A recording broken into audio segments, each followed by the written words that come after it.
Hello everyone, मैं Poonam Chaturvedi food and family में फिर से हाजिर हूँ। आज मैं आपको कोई रेसिपी नहीं बता रही हूँ। जैसा कि मैंने बताया था अपनी रेसिपी में कि अगर मेरा बच्चा बिगड़ जाए तो हमें कौन से टिप्स एंड ट्रिक्स फॉलो करने पड़ेंगे कि हमारा बच्चा सही रास्ते पर आ जाए। तो उन्हीं हम ट्रिक्स को, उन्हीं टिप्स को हम आप लोगों से, अपने व्यूअर्स से मैं साझा करना चाहूँगी। अगर कोई भी इस तरह की परिस्थितियों से गुजर रहा हो, इस सिचुएशन से गुजर रहा है, तो वो इन टिप्स एंड ट्रिक्स का फॉलो करेगा तो धीरे धीरे उनका बच्चा सही रास्ते पर आ जाएगा। बच्चा जो होता है एक मिट्टी की तरह होता है, हम उसको जिस तरह से बनाएंगे वैसे ही वो बनता चला जाएगा। कभी कभी क्या होता है, हम पेरेंट्स से अनजाने में कुछ ऐसी गलतियां हो जाती हैं कि हमारा बच्चा जो होता है वो बिगड़ जाता है, लेकिन वो बच्चा तो मेरा बच्चा है, हम उसको सही रास्ते पर लाना भी मेरा ही हक है। तो हम कुछ टिप्स आपको बताएंगे, अगर आप लोग उनको फॉलो करेंगे आई होप आपको जरूर फायदा होगा। सबसे पहली जो है टिप्स है मेरी कि बच्चों की जिद ना मानना। हम पेरेंट्स क्या करते हैं, स्टार्टिंग से ही अपने बच्चे को हर चीज मुहैया कराने की आदत डाल देते हैं।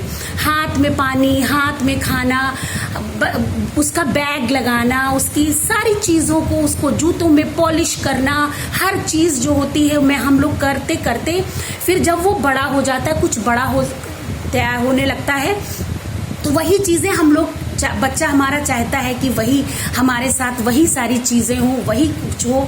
और जब माँ चाहती है, पेरेंट्स चाहता है कि वो भी कोऑपरेट करे, और तब जाके और जो है ये प्रॉब्लम्स शुरू हो जाती है। इसके अलावा अगर आपका बच्चा जो है आपने गाड़ी है, बाइक है, कार है, आप आते हैं कुछ ऑफिस से और आपने अपने बच्चे को बोला चलो थोड़ा सा हम आपको घुमा लाते हैं, फिर वो धीरे धीरे इतनी हैबिट हो जाती है कि पापा मुझे तो आप फिर घुमा के लाएंगे।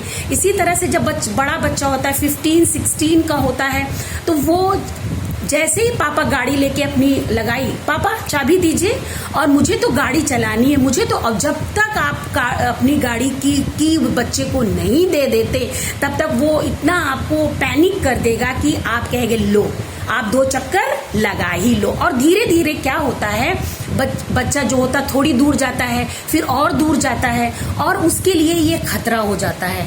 और इसी तरह से जो ये आजकल घटनाएं हो रही हैं, आपने पढ़ा होगा, कभी कार एक्सीडेंट, कभी स्कूटी, कभी बाइक एक्सीडेंट, छोटे छोटे 15-16 वाले बच्चे, तो वो क्या होता है कि घटनाएं हो रही हैं। तो हम पेरेंट्स को यहाँ पर थोड़ी सी लगाम कसनी है, अपने को थोड़ा सा होल्ड करना है और उन बच्चों का कहना नहीं मानना है। नंबर 2, हद से ज्यादा बच्चों को फैसिलिटीज ना देना। अपने बच्चों को, हम क्या होता है कि हम जब बच्चे थे, हम भी तो बच्चे थे, तो उस समय हम बहुत ही सुविधाओं, बिल्कुल सिंपल लाइफ जी। बट जब हमारा टाइम आया, हम लोगों ने इतना हमारे पास अर्निंग हो गई कि हम अपने 1 या 2 बच्चों को, पहले क्या था किसी के 3 बच्चे थे, 4 बच्चे थे, अब धीरे धीरे फैमिली छोटी हो गई, तो अब फैसिलिटीज हम अपने बच्चों को इतनी ज्यादा देने लगे हैं कि उन लायबिलिटी का, उन फैसिलिटीज का बच्चों पर गलत प्रभाव पड़ने लगा है। जैसे कि मोबाइल, मैं आजकल देख रही हूँ ऑनलाइन क्लासेस स्टार्ट हुई है, तो बच्चों को मोबाइल का बहुत ज्यादा आ गया है। लेकिन देखिए पढ़ाई भी मोबाइल और इसी कंप्यूटर से हो रही है, लेकिन हम पेरेंट्स को चाहिए कि जितनी देर तक जरूरत हो बच्चा उन चीजों के पास रहे, आफ्टर माँ को या पेरेंट्स को वो चीजें ले लेनी चाहिए। इससे क्या होता है, बच्चों के चश्मे लग रहे हैं, बच्चे बहुत स्ट्रेस फील कर रहे हैं, क्योंकि ज्यादा करने से आंखों से पानी आना, बहुत सारी चीजें जो हो जाती, और भी लायबिलिटीज हम बच्चों को बहुत ज्यादा प्रोवाइड करते हैं। तो इसके लिए हम अपने पेरेंट्स से बोलेंगे कि जितनी जरूरत हो अपने बच्चों को उतनी ही फैसिलिटीज प्रोवाइड करें, अन्यथा ना करें। और number 3, pocket money. Pocket money बच्चों को ना दें।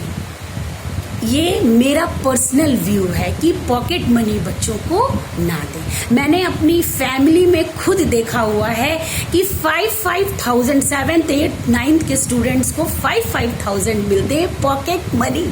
अब बच्चा उस 5,000 का क्या करेगा आप खुद समझ सकते हैं। धीरे धीरे क्या होगा, जैसे और वो बड़ा होगा उन पैसों को वो खर्च करना, इधर उधर गलत चीजों में करना, स्मोकिंग, ड्रिंकिंग, सारी चीजें वो धीरे धीरे उस बच्चे में आ जाएगी।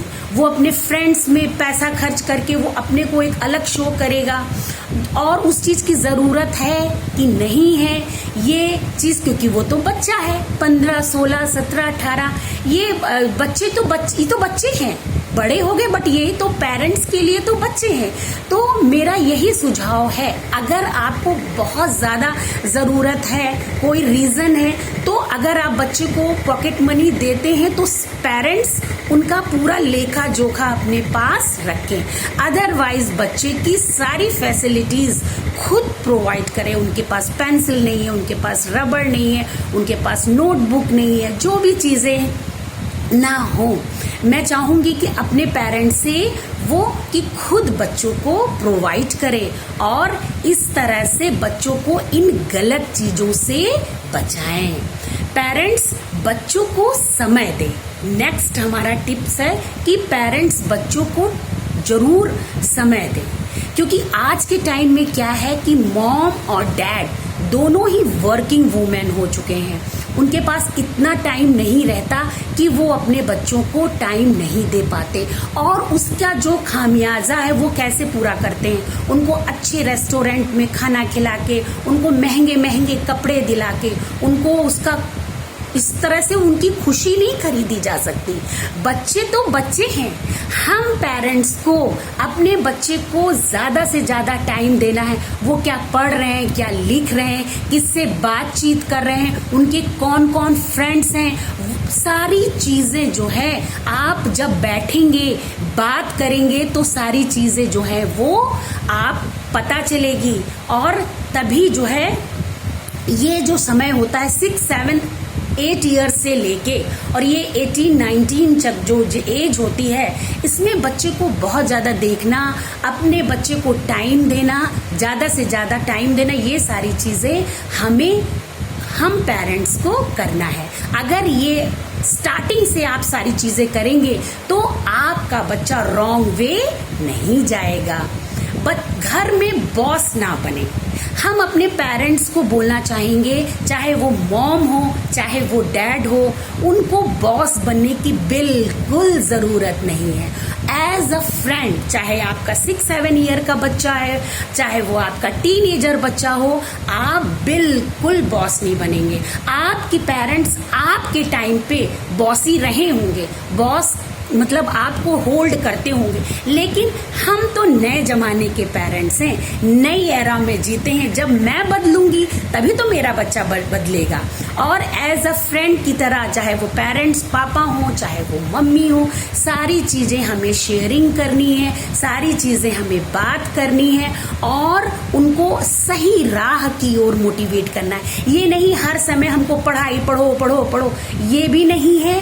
फ्री टाइम में उनको घुमाना फिराना, उन मूवी दिखाना, सारी चीजें शेयर कर, सब चीज जो है वो बॉसी जो है, बॉस बनना बिल्कुल हमें बात नहीं, बॉस नहीं बिल्कुल बनना है। उनके साथ हमें मिलजुल के रहना है।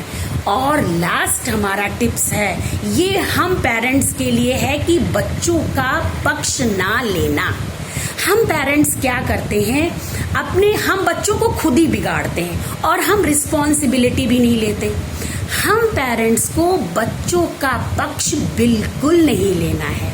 हमारा बच्चा कहीं लड़ता है, फ्रेंड्स में कुछ भी बातचीत हुई, हम अपने बच्चे का साइड लेते हैं। हमारा बच्चा मार्क्स गलत आया, कुछ भी हुआ तो हम टीचर से जाके लड़ लेते हैं। अगर कोई बात हुई तो हम हर जगह अपनी फैमिली में अपने फैमिली मेंबर्स से लड़ लेते हैं। नहीं, मेरा बच्चा तो ऑल इन वन है, हमारा बच्चा तो गलत हो ही नहीं सकता। ये चीजें बहुत खराब चीजें हैं।